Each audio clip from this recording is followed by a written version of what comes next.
Sekarang kita akan bahas mengenai persalinan tanpa nyeri. Sebelumnya saya ingin menanyakan apakah Healthies nih pernah mendengar bagaimana sih cara untuk menghadapi persalinan tanpa nyeri?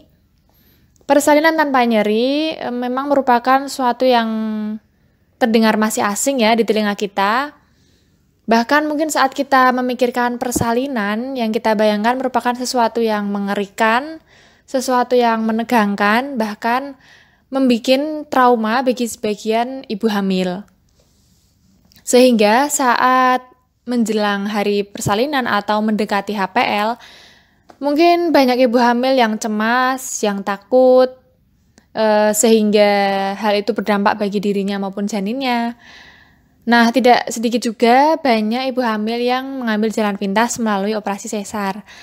Namun di sini saya tidak menyalahkan juga ibu hamil yang melakukan operasi sesar karena itu merupakan pilihan masing-masing individu. Jadi kita tetap harus menghargai. Kemudian bagi Healthies yang ingin persalinan normal tapi tidak ingin merasakan nyeri, ternyata ada caranya, ada metodenya yang harus dipersiapkan sejak dini. Nah, kita sama-sama kita praktek untuk bagaimana cara mempersiapkan persalinan tanpa nyeri.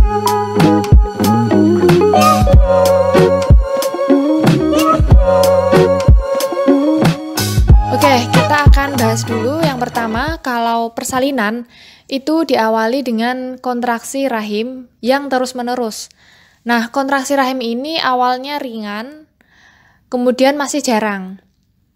Tapi makin kesini, kontraksi rahim ini terasa semakin kuat dan semakin sering. Sebagai contoh, Healthies mulai merasakan adanya kontraksi rahim itu saat pagi hari 1 jam sekali. Dan Healthies masih bisa beraktivitas, masih bisa jalan pagi, seperti itu, masih bisa untuk nyuci piring dan lain-lain.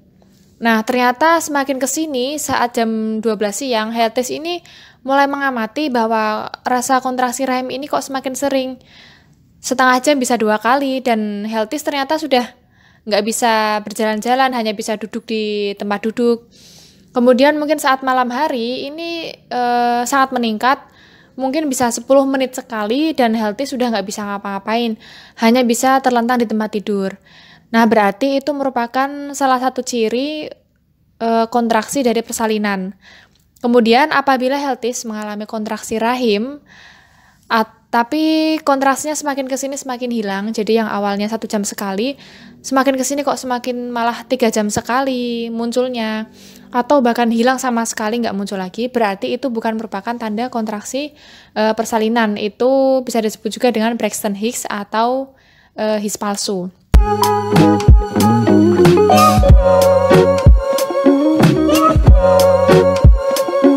Kenapa persalinan itu terasa nyeri? Nah, ternyata ada beberapa penyebab mengapa persalinan itu menimbulkan rasa nyeri. Yang pertama, proses dari kontraksi rahim itu menimbulkan otot rahim menjadi kekurangan suplai oksigen. Hal itu menyebabkan produksi asam laktat atau penyebab nyeri ini meningkat, sehingga ibu yang bersalin mengalami nyeri. Kemudian proses pembukaan 1 sampai pembukaan 10 itu kan terjadi dilatasi serviks. Nah, karena pembukaan serviks itu menyebabkan nyeri.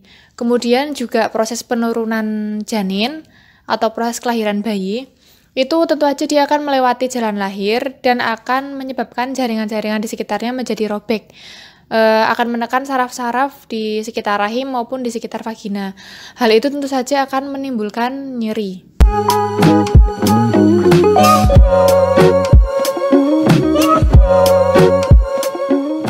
Apakah ibu bersalin boleh mengkonsumsi obat anti nyeri agar nyerinya ini bisa berkurang atau agar tidak terasa nyeri? Nah, sebelumnya saya akan jelaskan bahwa yang perlu kita garis bawahi bahwa nyeri persalinan itu merupakan sesuatu yang normal dialami oleh ibu yang ingin melahirkan secara normal melalui vagina. Nyeri persalinan bisa menjadi pertanda bahwa tubuh kita sedang bekerja secara efektif untuk mendorong bayi keluar. Oleh karena itu, sebenarnya mengkonsumsi obat-obatan anti nyeri itu tidak direkomendasikan karena bisa menimbulkan dampak negatif bagi ibu dan janin.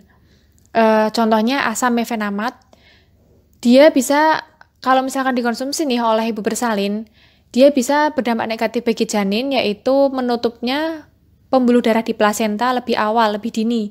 Sehingga pasokan oksigen ke janin ini menjadi berkurang atau berhenti sama sekali. Hal itu tentu saja akan membahayakan janin.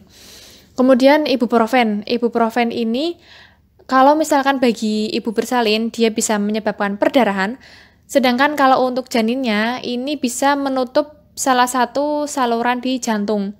Akibatnya apa? Akibatnya sirkulasi darah ini menjadi tidak lancar atau berhenti sama sekali, sehingga pasokan nutrisi, pasokan oksigen menjadi tidak tersampaikan ke janin, dan parahnya dia bisa menyebabkan kematian. Kemudian paracetamol yang dinilai aman, yang paling sedikit efek sampingnya, tapi bagi sebagian ibu hamil ini menyebabkan mual muntah. Metode yang pertama yang bisa dilakukan untuk mengatasi nyeri persalinan yaitu pijat counter pressure.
Mekanisme pijat counter pressure dalam menurunkan intensitas nyeri yaitu counter pressure berperan dalam memicu serabut saraf besar sehingga menghambat stimulus nyeri sebelum mencapai ke susunan saraf pusat.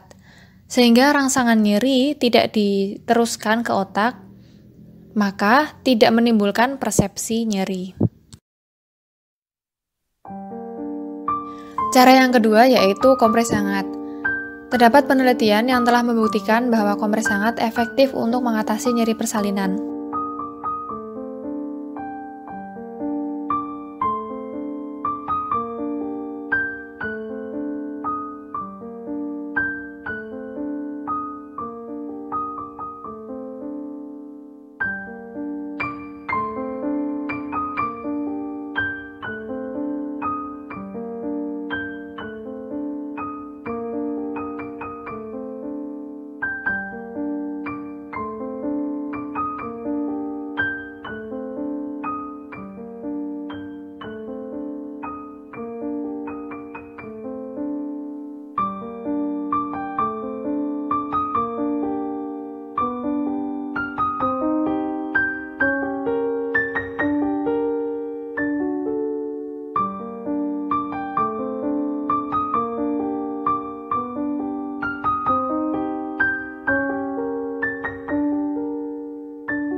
Mekanisme kompres hangat dalam menurunkan intensitas nyeri dijelaskan oleh teori gate control, bahwa kompres hangat menstimulasi reseptor sensorik perifer untuk menghambat nyeri di sumsum tulang belakang dan menimbulkan efek anti-nosiseptif atau efek anti nyeri.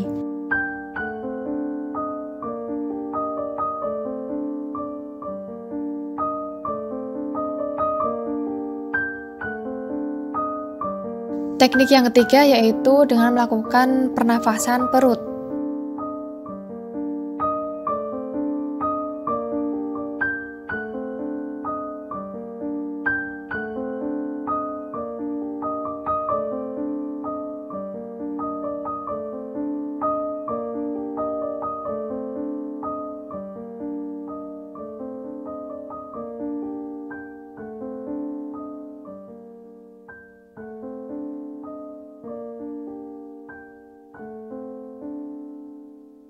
Pernafasan perut juga memicu otot dasar panggul dan otot perut untuk berkontraksi dan teroksigenasi, sehingga produksi asam laktat yang menjadi penyebab nyeri berkurang.